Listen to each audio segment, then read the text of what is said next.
reais de classificação de textos, exemplos práticos de análise de sentimentos e classificação de gastos com cartão de crédito, com o Ricardo Scheicher, né? E o Diogo Correia. Obrigado. Boa noite, pessoal.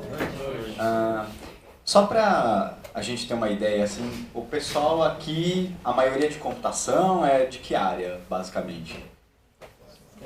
Computação? É. Estatística. Tem mais o quê? Biblioteconomia, ciência da informação, sistemas distribuídos.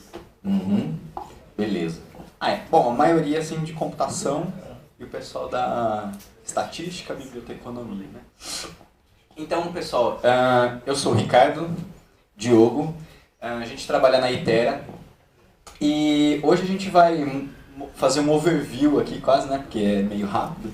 Então, de uma aplicação, né, de uma aplicação real voltada para a área de mineração de textos, que envolve a identificação de perfil de compra de usuários dentro de uma instituição bancária, de uma instituição de cartões. Né? Então, pessoal, o Fernando ele já começou a falar um pouco na primeira palestra, né, sobre a parte de textos. O que a gente faz lá na Itera, com ciência de dado e, no caso, inteligência artificial e mineração de texto, é basicamente extração de conhecimento a partir de texto. Né? No caso do Fernando, que ele trabalha especificamente com PLN, as técnicas acabam sendo, em algumas situações, um pouquinho diferentes. E em algumas situações acabam sendo iguais também. Então eu vou acabar mostrando uma situação em que é igual, mas o resultado final acaba sendo diferente, né? O objetivo acaba sendo diferente. Então, muitas vezes, as técnicas de inteligência artificial acabam sendo usadas, na verdade, elas são orientadas pelo objetivo, né? Dependendo do objetivo que você tem a alcançar, você vai usar um determinado conjunto de técnicas. E no nosso caso, então, na mineração de texto, é basicamente essa, né? Descoberta de padrões ou extração de conhecimento dentro de textos a partir de padrões de escrita desse texto. Então, basicamente, a extração aí de conhecimento, né, a gente vai trabalhar. E no caso dos cartões, dos dados de bancos, qual tipo de informação, qual objetivo a gente quer atingir lá? A gente quer extrair o conhecimento do perfil de compra. Como é que essas pessoas gastam de acordo, por exemplo, com o seu nível social, né? Um agrupamento aí de pessoas por níveis sociais. Como é que eles gastam o dinheiro, em qual área que eles gastam mais, em qual área que eles gastam menos. Então, e também já juntando um pouquinho das informações que o Ricardo falou na segunda palestra, todas essas informações que a gente extrai usando mineração de textos são utilizadas como apoio na parte de decisões, né, nas áreas de negócios. Então, o objetivo, a execução acaba sendo computacional, mas o objetivo acaba sendo para solucionar alguma coisa na área de negócio, no caso dos cartões lá, venda de produtos específicos do cartão, né, da empresa de cartões ou do banco. E quando a gente fala em mineração, seja de dados ou de textos, o que mais a gente precisa entender antes é qual é esse objetivo que eu quero atingir, quais perguntas que eu consigo responder utilizando mineração de texto. Então, alguns tipos de perguntas que eu consigo responder utilizando mineração em geral, seja ela de texto ou de dados, é esse tipo de pergunta aqui, ó. Quais clientes são mais propensos a comprar o próximo novo produto da empresa? Então, eu consigo, a partir de um conjunto de técnicas, seja ela de computação, ou seja ela de outras áreas que também envolvem computação, eu consigo utilizar esse conjunto de técnicas de forma sequencial até extrair o conhecimento específico para responder um tipo de pergunta como essa. Outro tipo de pergunta: qual a expectativa de vendas para o próximo ano em uma determinada região? Então aqui eu estou trabalhando, por exemplo, com informações relacionadas a uma determinada região, então eu tenho que ter dados para extrair isso. Eu estou trabalhando com vendas, então eu tenho que ter informações relacionadas com preço de produtos, com quantidade de produtos que foram vendidos por região e etc. Este novo cliente pode gerar risco de crédito, e isso é uma grande área, né, que a mineração de dados e de textos ajuda muito, que é a área de riscos, né? Por exemplo, você detectar fraudes, você detectar usuários que compram de forma incorreta, de forma fraudosa, e depois, por exemplo, cancelam sua compra, mas ainda assim recebem o produto, esse tipo de coisa. Então, todo esse conhecimento que a gente precisa extrair, na área de computação a gente engloba ele dentro de um processo bem definido de execução de tarefas. Né? O Fernando falou um pouquinho da parte do pré-processamento, que é uma das etapas por onde a gente passa dentro desse processo de extração desse conhecimento.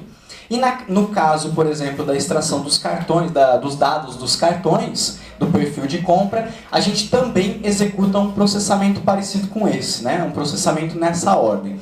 É claro que, no meio desse caminho, a gente tem todo o pré-processamento dos textos, onde a gente vai aplicar aquele conjunto de técnicas que o Fernando falou, entre outras várias que existem. Para quê? Para você conseguir estruturar esse texto de tal forma que você consiga atingir aquele objetivo específico. E numa outra etapa desse processo de mineração, você tem a extração dos padrões, que também envolve um conjunto de técnicas, que no nosso caso lá na Itera vai envolver basicamente aprendizado de máquina, né? Então, e aprendizado de máquina é uma das sub-áreas aí da inteligência artificial. Então, esses padrões eles vão ser definidos a partir de desses algoritmos de aprendizado de máquina. Então, a ideia é que a gente construa dados, né? A partir dos dados de texto, a gente estruture esses dados, e aí eu volto lá na estrutura da Bag of Words, né? Que é onde a gente quer chegar. Quando a gente pré-processa um texto, na verdade a gente quer construir uma estruturação para esse texto de forma que a gente consiga trazer alguma informação que a máquina consiga entender, né? Nesses textos. Nesse caso, a Bag of Words, lá que o Fernando apresentou, ela traz, no caso dos textos, né, um conjunto aí de informações relacionadas com cada um dos documentos que a gente está trabalhando. Então, para um determinado documento D1, a gente constrói, por exemplo, a quantidade de termos que existem dentro daquele documento, né? E esses termos a gente costuma... esses documentos a gente costuma chamar de instâncias, né? Instâncias ou registros, que são basicamente, no caso de textos, os textos das redes sociais. Por exemplo, eu posso extrair informações a partir de textos de rede social, de artigo científico, dependendo de que objetivo eu quero atingir, eu posso vasculhar um conjunto de artigos. A gente tem até trabalhos lá dentro da Itera que utilizam textos da área jurídica para extrair conhecimento de dentro desses textos com um objetivo específico da área jurídica. Então, tudo isso serve como base para a gente construir, para a gente fazer essa estruturação dos textos, né? Uma outra informação que muitas vezes é importante para a gente fazer a mineração é a informação de categorias. Então, dependendo do objetivo que você quer atingir, você precisa categorizar esses documentos de acordo com uma determinada categoria que você mesmo define, né? Um conjunto de classes ou de rótulos que você dá para ele. Então, essa última coluna da minha Bag of Words, da minha matriz, eu conseguiria rotular cada um desses documentos de acordo com uma determinada categoria. Por exemplo, se fosse pesquisa de opinião, né, de produtos, eu poderia categorizar cada um dos textos, por exemplo, como falou bem do produto, falou mal do produto, esse tipo de coisa, né? O cliente comprou um dado de um produto relacionado com eletrônicos, ou carro, ou saúde, né? Pagou alguma coisa relacionada à saúde, esse tipo de coisa. E as tarefas que envolvem aí mineração em geral, mas no nosso caso de texto, estão classificadas aqui dentro desses itens, e na verdade existem muito mais, né? A maioria deles aqui é na área de aprendizado de máquina.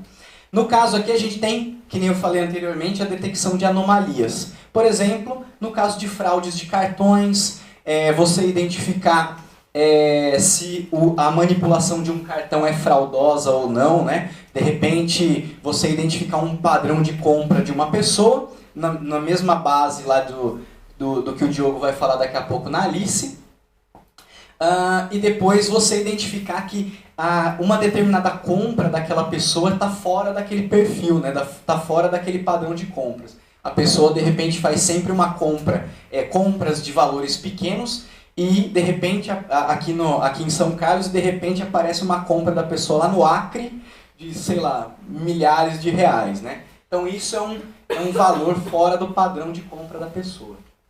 E isso é uma anomalia, né? Uma anomalia no padrão.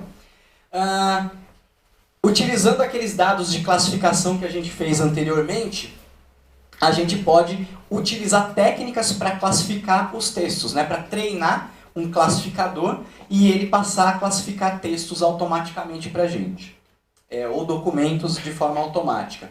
Extração de tópicos, né? Que é basicamente você relacionar um conjunto de palavras com uma determinada categoria, com um determinado tópico, com uma outra determinada palavra que identifica aquele conjunto, e entre outras técnicas que a gente pode utilizar aí para fazer isso. Agora o Diogo vai falar um pouquinho para vocês sobre a parte prática, né? O que a gente conseguiu fazer com isso lá dentro da Alice. A Alice, basicamente, ela executa aquele processamento, aquele conjunto de etapas, né, que são bem definidas para a gente conseguir aplicar uma mineração de textos.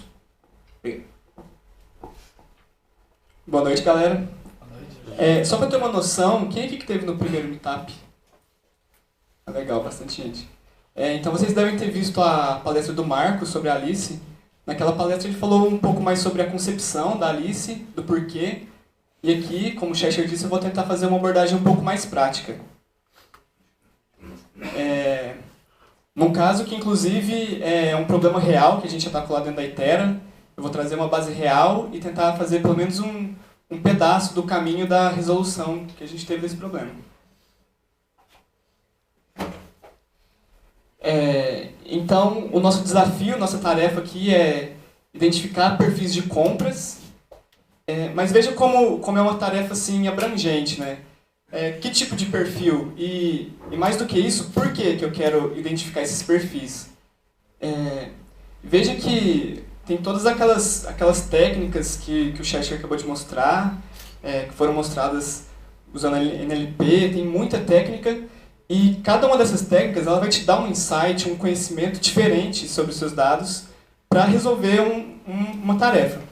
Então é muito importante, quando a gente vai resolver um problema real, a gente tem um objetivo, que no caso é entregar serviços customizados para os clientes para aumentar o engajamento e maximizar a conversão de vendas.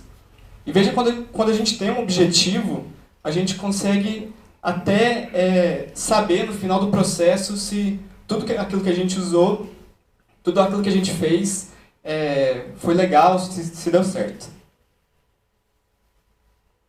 Bom, os dados que a gente tem são basicamente extratos bancários, mas extratos bancários são dados estruturados, né? A gente tem data, tem valor, muitas vezes o local da compra, mas a gente está falando aqui de texto, né? Porém, nesse problema aqui, desse cliente, a gente só tinha um único campo desse extrato, que era a descrição do gasto. Que eu vou mostrar para vocês o jeitão. Pode ir.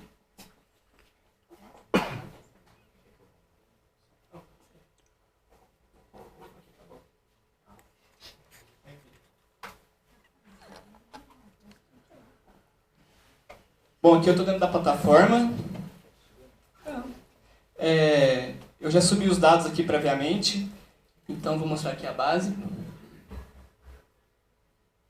Bom, como vocês podem ver, é uma base que tem duas colunas.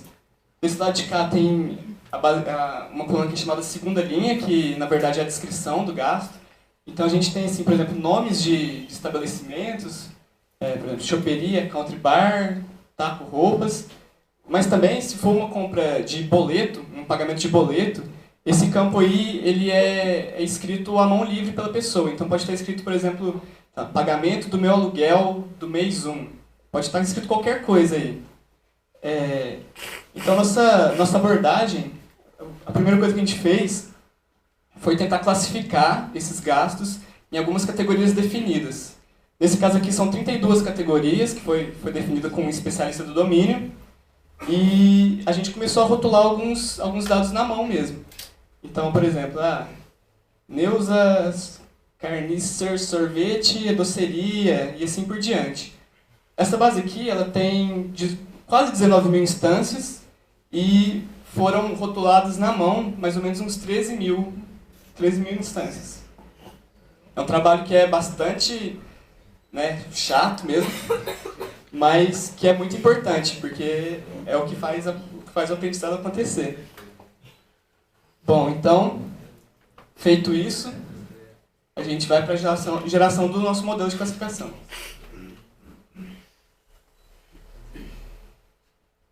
Vou adicionar um novo modelo. Bom, são 3 grandes processos que eu vou passar aqui. O primeiro é a escolha da base de dados que a gente quer usar como treinamento. Então, vou escolher aqui aquela base.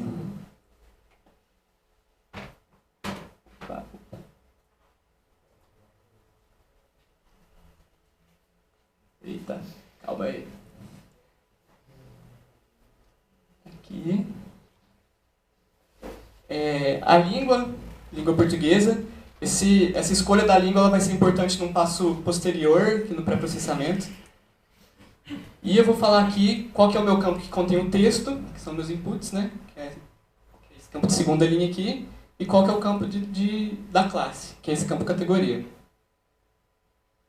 Aqui vai dar para vocês ver mais ou menos como que está a distribuição desses dados nas classes. Então aqui eu tenho todas as categorias e quantos documentos ou instâncias foram colocadas nessa categoria. Então, vocês podem ver que tem muita classe desbalanceada, isso teve que ser arrumado depois, que isso atrapalha um pouco o treinamento. Por exemplo, joalheria tem só, internet e telefone tem só 89, e tem algumas categorias, acho tipo veículo, que tem muito mais, a saúde tem 1000 e pouco. Então isso é algo que depois teve que ser arrumado, fazer um balanceamento. E aqui, se eu quisesse continuar essa rotulagem, eu poderia. Eu poderia colocar aqui, compre bem, mercado e assim por diante. E parar quando eu achasse que os meus dados rotulados estão representando bem o meu problema. Bom, a próxima etapa aqui é o pré-processamento. Nessa etapa aqui, como já foi falado, a gente vai tratar os nossos dados, porque nem sempre o nosso texto puro ele é bom para gerar conhecimento. Quase 100% das vezes a gente precisa fazer algum tipo de pré-processamento neles para ele ficar melhor para gerar conhecimento. Então a gente tem a etapa de limpeza desses dados, que a gente diz o que vai ser feito com caractere especial, o que vai ser feito com número, se vai remover acento ou não, esse tipo de coisa. A parte de remoção de palavras, que é o que foi dito, de stop words, né? E veja que, sim, todos esses processos aqui na lista, eles já vêm com alguns valores default, mas se você quer fazer algo real, os dados sempre vão mudar. Então, você sempre vai ter que saber o que é cada um desses processos para fazer os seus dados caberem bem dentro do seu problema. Então, por exemplo, stop word, a gente tem aqui uma lista do português, que também tem artigo, alguns verbos e tudo mais. Mas para esse meu problema de gasto financeiro, eu criei aqui uma lista de stop words para esse meu domínio. Então tem algumas palavras aqui que para gastos financeiros não fazem diferença ou até atrapalham o meu aprendizado. E veja assim, eu estava dando uma passada de olho aqui, né, antes de vir, tem algumas palavras aqui, por exemplo, alegre, maravilhoso, que para gasto financeiro talvez não faça sentido. Mas, por exemplo, se você está fazendo uma análise de sentimento, essas palavras elas já são muito importantes. Então, por isso que varia muito. Escolhi aqui.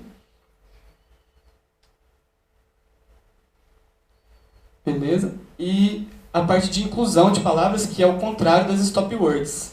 São palavras que são muito importantes no meu domínio, e independente desses outros processos de limpeza e tudo mais, de stop words, elas sempre vão se manter nos meus textos.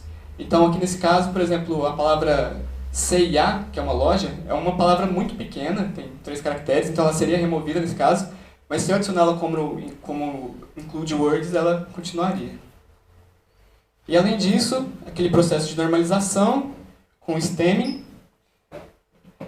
lematização e tudo mais, que por exemplo, o stemming ele pega e reduz a palavra à base. Então, por exemplo, running, runs, runned, vai virar run.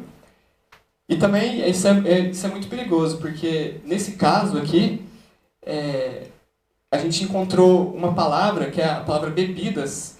Bebidas, bebe, beber, ela ia para a palavra bebe, para a base bebe. E a gente tem a categoria infantil. Então todas as palavras que estavam bebê estavam indo para a categoria de bar. Então... Tem relação. Pois é. É o negócio da fralda, cerveja, pode ser. Bom, e tem algumas outras etapas, como construção de n-gramas. A gente está usando o Word2Vec. Para quem conhece o Word2Vec, a gente está usando ele, eu acho que de uma forma um pouco diferente aqui, na parte do pré-processamento, para fazer uma expansão de contexto. Eu acho que isso é um tema para mais de hora. Bom. Então aqui o que está acontecendo? Tudo aquilo que a gente configurou lá no pré-processamento está sendo executado nos nossos dados. Terminou. E no final de tudo isso está gerando aquela estrutura de bag of words lá que foi mostrada. Então a gente passou de dados não estruturados agora para um tipo de dado estruturado, que é aquela matriz. E aí a gente pode passar para a fase de extração de padrões. Aqui a gente tem alguns algoritmos que já são consolidados na literatura, no mercado, na LVBase, KNN, o J48, que é o C4.5. E a gente tem 2 algoritmos aqui, que é o IMBHN e o TCBHN, que foi desenvolvido na USP, por um pesquisador da USP, e que foi incorporado na nossa plataforma juntamente com o apoio da USP e desse pesquisador. Então aqui eu vou escolher alguns algoritmos, eu poderia escolher todos. Escolher, por exemplo, aqui. E aí a gente vai para a parte de validação desse nosso modelo. Eu vou startar aqui só o IMBHN porque ele é mais rápido. Os outros demoram um pouquinho pela quantidade de dados. Então o que está acontecendo aqui está sendo feita uma validação em cima dos nossos dados. Pega uma parte e treina, a outra parte testa. E no final desse processo é gerado algumas métricas, por exemplo, acurácia, erro, F-score, para a gente ver se o nosso modelo está bom ou não.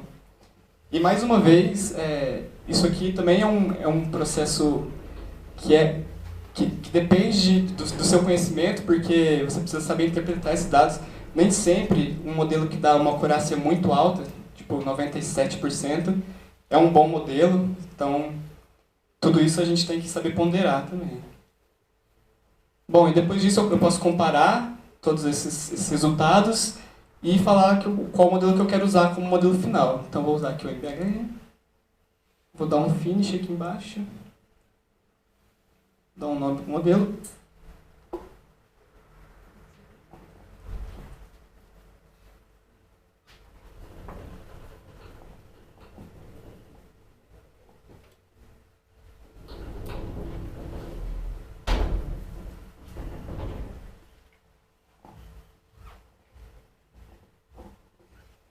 Suspense.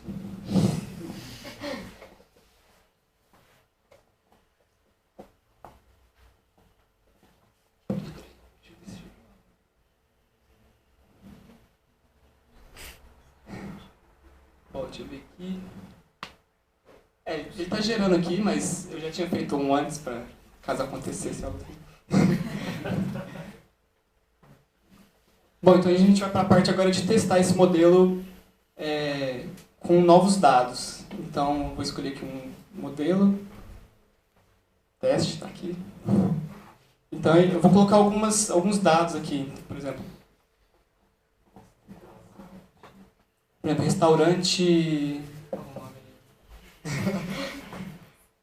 João. Drogaria São Paulo. Libraria Saraiva. E aí eu poderia colocar outros dados aqui. Vamos testar.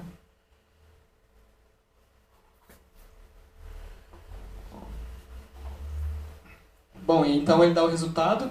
Restaurante do João, restaurante. Aqui foi tudo certo, né? Foi sorte.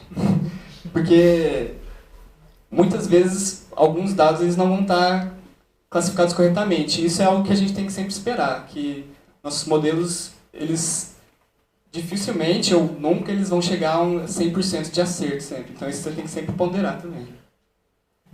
Bom, então, dada a classificação, e aí volto naquela parte do nosso objetivo, porque assim, se a gente quisesse fazer algo como um gerenciamento financeiro, igual ao Guia Bolsa, por exemplo, nosso problema teria acabado aqui. Essa aqui é uma aplicação que está conectada a um modelo lá da Alice.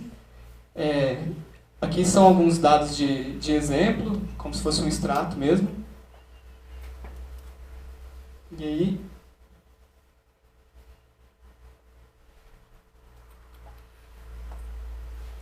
Ups.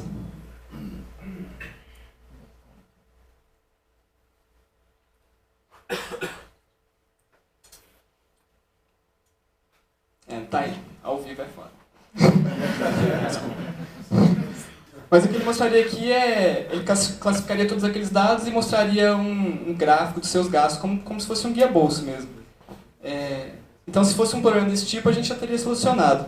Mas como a gente quer identificar perfis de compra, a gente ainda precisa de um outro passo nesse processo, que nesse caso o que a gente fez foi a extração de tópicos. A gente pegou os gastos de cada cliente, que é chamado a sacola de compras do cliente, e fez um agrupamento desses dados, que no final virou isso aqui. A gente fez também uma divisão de quantias, então assim, por exemplo, agropecuária Q1 é o valor mais baixo de agropecuária e agropecuária Q9 é o valor mais alto. A gente só fez essa divisão antes para ficar um pouco mais granularizado e depois fez esse agrupamento. Então, por exemplo, deixa eu pegar aqui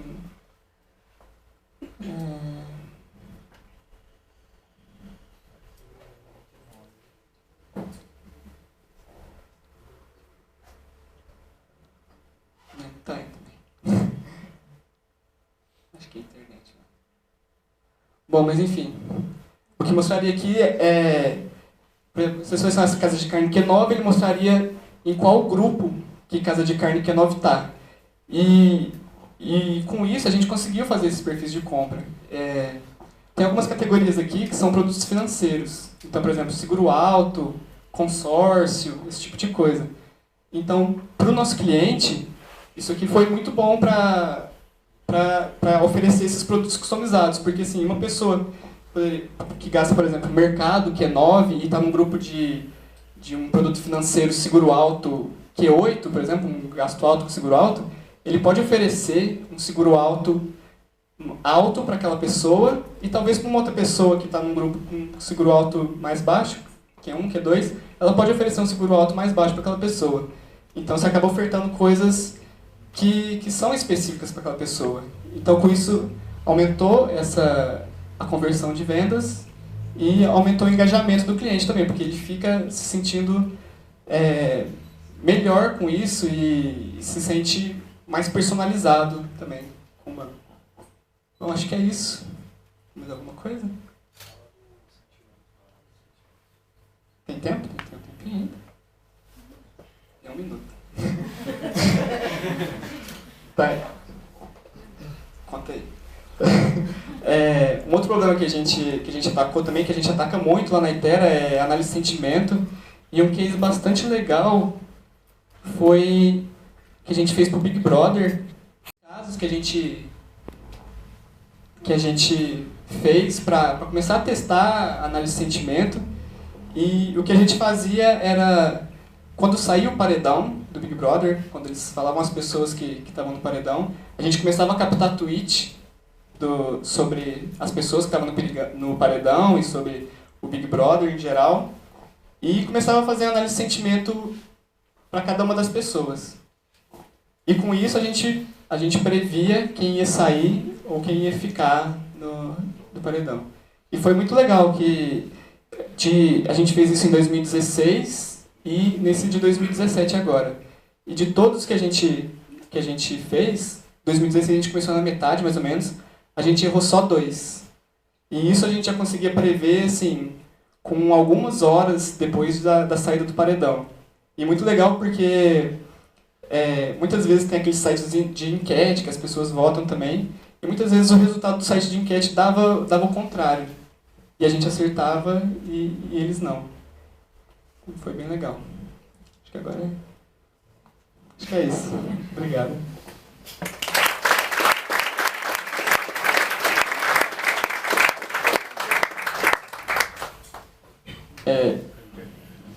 Bom, se alguém quiser entrar em contato, conversar com a gente, só anotar o e-mail aí que a gente vai estar à disposição.